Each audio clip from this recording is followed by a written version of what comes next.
Welcome to my channel Edugo. दोस्तों, जो कि DSSB TGT का है वो नोटिफिकेशन आउट हो चुका है, जो कि हम देख सकते हैं। इसको हम फिलअप कर सकते हैं। 9 अक्टूबर से फिलअप होगा, जो कि लास्ट डेट इसका 7 नवंबर तक है। दोस्तों, हम देख सकते हैं कि इसमें बहुत सारे पोस्ट आए हैं जो कि अलग अलग सब्जेक्ट के लिए है।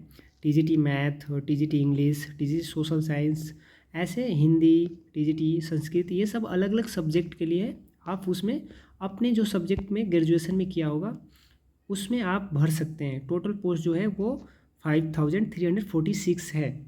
इसमें आप अपने सब्जेक्ट में ही भर सकते हैं। उसके लिए क्या मिनिमम क्वालिफ़िकेशन रहेगा वो हम जान सकते हैं, इस नोटिफिकेशन में दिया है, जो कि आप देख सकते हैं कि लिखा है TGT मैथ के लिए। तो मैथ के लिए, TGT मैथ के लिए जो होगा मिनिमम क्या होगा, TGT मैथ के लिए जो है आपको मिनिमम क्वालिफ़िकेशन जो होगा, एक तो पहले बैचलर डिग्री जो है वो आप किए हों, लेकिन यहाँ पे एटलीस्ट 2 इयर्स लिखा है कि 2 इयर्स आपने पढ़ा हुआ है, तो आप इसके लिए पहला कंडीशन के लिए एलिजिबल है। उसके बाद सेकेंड जो इसमें कंडीशन है उसमें बीएड किया हो, क्या क्या है, बीएड किया हुआ या बीएड एमएड किया हुआ, जो भी है आपने उसके बाद किया हुआ सेकेंड। और थर्ड जो है बहुत ही इम्पोर्टेंट है, आप सीटेट, जो कि इसमें देखिए सेकेंड TGT के लिए सेकेंड पेपर होता है, लेकिन इसमें वो मेंशन नहीं किया है, लेकिन हमें समझना पड़ेगा सेकेंड पेपर आपने क्वालिफाई किया है। उसमें भी अलग अलग है, जनरल के लिए 19 मार्क्स और उसमें भी OBC के लिए 82 मार्क्स। ऐसे अलग अलग कैटेगरी के लिए अलग अलग एलिजिबल है। तो जब आप जनरल में आ रहे हैं तो आपको 19 मार्क्स कम चाहिए सीटेट में। तो सीटेट एटलीस्ट आपको क्वालिफाई चाहिए। उसके बाद आपका जो एज है, एज क्राइटेरिया वो नॉट एक्सीडेड 30 ईयर्स, यानी आप 30 साल से ऊपर ना हो, यानी 30 साल रहना चाहिए जनरल के लिए। और आपको अगर छूट मिल रहा है तो वो सब आपके लिए है। अलग अलग सब्जेक्ट के लिए अलग अलग क्राइटेरिया है, जो कि दोस्तों आप ये नोटिफिकेशन मैं मेंशन कर दूंगा, उसमें से डाउनलोड करके आप देख सकते हैं क्या क्या चाहिए। इस तरह से दोस्तों अलग अलग सब्जेक्ट का अलग अलग सब चीज़ दिया हुआ है, तो हम देख सकते हैं। बहुत ही अच्छी वैकेंसी है, अच्छी पे लेवल की है। हमेशा आप दिल्ली NCR में रहेंगे, दिल्ली में रहेंगे।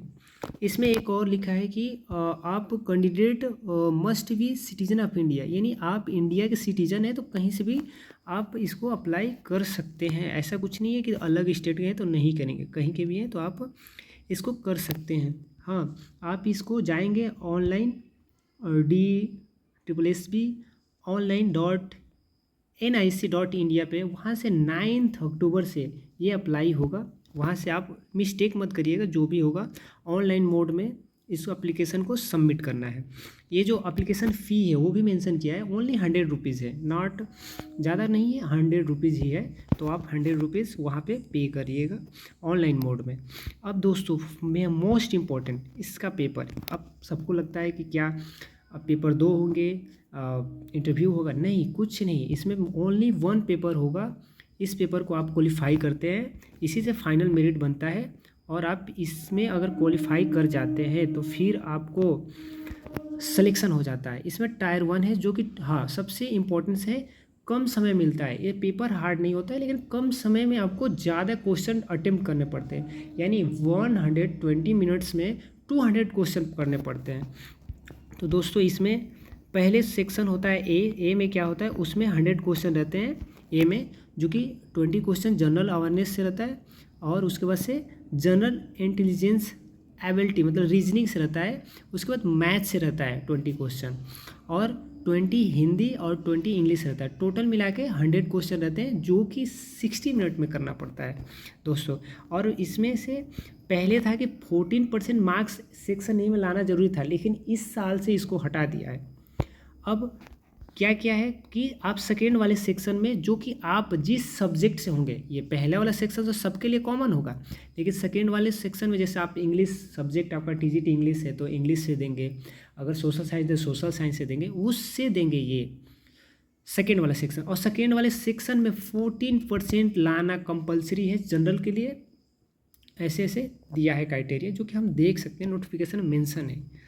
तो ये बहुत इंपॉर्टेंट है, और इसके आधार पे ही आपकी दोनों के आधार पे, यानी सेक्शन ए और प्लस सेक्शन बी दोनों को मिलाकर मेरिट बनेगी और इसकी मेरिट से ही आप फाइनल सिलेक्शन दिया जाएगा। तो दोस्तों दोनों ही बहुत इंपॉर्टेंट है, इसलिए आप सेक्शन ए, ऐसा नहीं कि सेक्शन बी पे ज़्यादा ध्यान देंगे, बी ए पे नहीं, दोनों पे हमें फोकस करना पड़ेगा। तो इस तरह से क्राइटेरिया पेपर एक ही होगा। और इम्पोर्टेंट बात, इसमें निगेटिव मार्क्स है, 0.1/4 है, यानी 0.25 मार्क्स का निगेटिव है, एमसी को क्वेश्चन रहेगा। तो दोस्तों ऐसे निगेटिव मार्क्स भी है, तो उस पर भी हमें ध्यान देना है। और बाकी हाँ देखिए यहाँ पे लिखा है कि ईडब्ल्यूएस जनरल के लिए 40% और ओबीसी, देखिए ओबीसी ओनली दिल्ली के लोगों को दिया जाता है, ना कि पूरे स्टेट ओबीसी के जो भी अदर स्टेट के बच्चे हैं वो ओबीसी में आएंगे, नहीं, ओनली दिल्ली के जो रहने वाले हैं वो ओबीसी में आएंगे, बाकी एसटी एससी के पूरे ऑल ओवर इंडिया के आएंगे। तो ये एक थोड़ा सा DSSB का रूल रेगुलेशन अलग है। तो ऐसे तो आप कर सकते हैं, बाकी आप तैयारी इसकी कर सकते हैं, कोई ज़्यादा हार्ड नहीं है, अच्छा पेपर आता है, कोई मतलब तैयारी करने से ज़्यादा, एक ही पेपर है, एक ही पेपर क्वालिफाई करना है, करने के बाद आप कर सकते हैं दोस्तों। तो इस तरह से है दोस्तों, मैं नोटिफिकेशन मेंशन कर दूंगा लिंक में, आप वहां से जाके देख सकते हैं। थैंक यू दोस्तों this for watching for this video and like subscribe my channel. Okay, thank you.